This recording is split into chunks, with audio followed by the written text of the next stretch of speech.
Почитувани, фалењето на тиранската средба од страна на Димитар Ковачевски е потврда за се она што го кажавме за таа средба. Премиер се фали што лидери на политички партии се среќаваат како ученичиња запишуваат задачи од премиер на соседна држава. Премиер во нормална држава би го осудил таквото однесување. Димитар Ковачевски тоа го пофали затоа што се работи за интерес, за пари и за спас на неговата политичка кариера. Но затоа Димитар Ковачевски молчи што е тоа што треба да му исполни на Али Ахмети од тиранската средба во замена за обстојување на власт и продолжување на коалицијата на криминалот и корупцијата. Од јавен интерес е Димитар Ковачевски да соопшти што е тоа на кое што безпоговорно се подчини пред испорачаното од Тирана, одобрено преку празни флоскули и ловорики кон премиер на странска држава. Дали и кои бизнис интереси се побарани, дали и кои остапки се побарани, дали и кое предавство е на маса. Ова што го прават Ковачевски и Ахмети нема врска со положбата на албанците во Македонија, туку со криминални интереси и тендери за поединци. Почитувани, однесувањето на Димитар Ковачевски и СДС се само потврда дека тиранската средба е на барање на Ковачевски за спас на фотелјата и политичката кариера преку одстапки и предавства, а за возврат да се реализираат агенди на штета на Македонија. Вртоглаво е глубат довербата од граѓаните, па се подготвени да исполнат се што ќе се побара од нив на штета на македонските интереси, само и само за продолжување на мандатот на криминалот и на корупцијата. Димитар Ковачевски и СДС мора да одговорат каква агенда и план разработен на оваа средба добиле на маса за продолжување на агонијата и тонењето на Македонија. Одлуките за Македонија мора да се носат во Македонија и по промената на власта ќе се престане со оваа практика за Македонија да се одлучува надвор од Македонија. Ви благодарам. Дозволете ми да одговорам и на неколкуте барања пристигнати до прес-центарот. Став во однос на состојбите со загадениот воздух, тоа е она што можам да го направам како компилација од сите прашања. Почитувани, СДС 6-та година ништо не презема од тоа како централна власт го има преземено за обврска, а во врска со амбиенталното загадување на воздухот.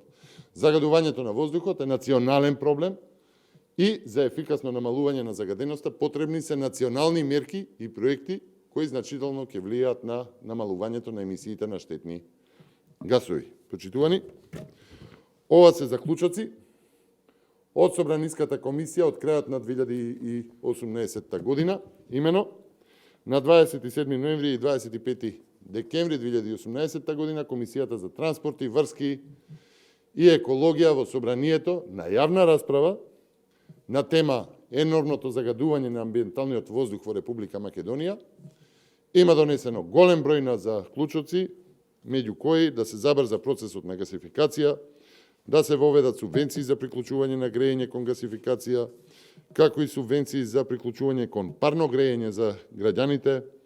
Градот Скопје и сите општини да ги зголемат зелените површини. Се препорачува Министерството за економија да обезбеди средства за субвенционирање на домаќинствата.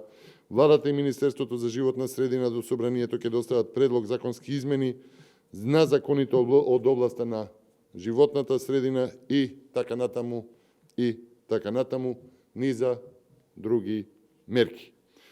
При тоа, од владата е испратен и документ до Собранието со датум од 11 декември 2018 година, каде што стои дека владата на седница донела план за акција и мерки за борба со загадувањето. Но еве, од тогаш до сега ништо нема исполнето. Наместо празни флоскули, СДС судуи, доволно е само да почнат да работат според она што самите тие го изгласале и во Собранието и во владата како одлуки, преземени обврски, а за сега ништо нема од нив, ниту на локално, уште помалку на централно ниво. Ке повторам, СДС дојде на власт со ветувања за чист воздух, 7 години потоа ништо не е променето. 4 години ја има и локалната власт, и ја има и сета власт во Македонија, со се централната, не преземаа ништо од заклучоците кои што ги усвоија нивните пратеници. 7 години како што се на централна власт, еден проект или поголема мерка од национален карактер за борба против загадувањето немаат спроведено. Ви благодарам, дозволете ми да одговорам и на уште едно прашање, кое што туку што пристигна, во однос на ставот на председателот Стево Пендаровски. Почитувани, политичари, наместо да бидат декор и да изигруваат веленце врз телевизор, како што тоа го прави Стево Пендаровски, треба да си молчат за сите предавства кои што ги имаат направено, како што одмолчуваат и за предавствата, како што премолчуваат и за понижувањето и за кражбите на народот. Треба да се откажат од политиките и од политиката и да бидат наставени на столбот на срамот во државата. Имајќи го во предвид сето ова, Пендаровски е најмалку повикан да оценува дали е или не некоја политичка партија за Европската Унија. Тоа е истиот оној кој што велеше дека уцените од Бугарија се лоши, за потоа како учениче уште во прво оделение да прифати се што ќе му кажат од СДС, само и само да се додвори за уште еден политички мандат.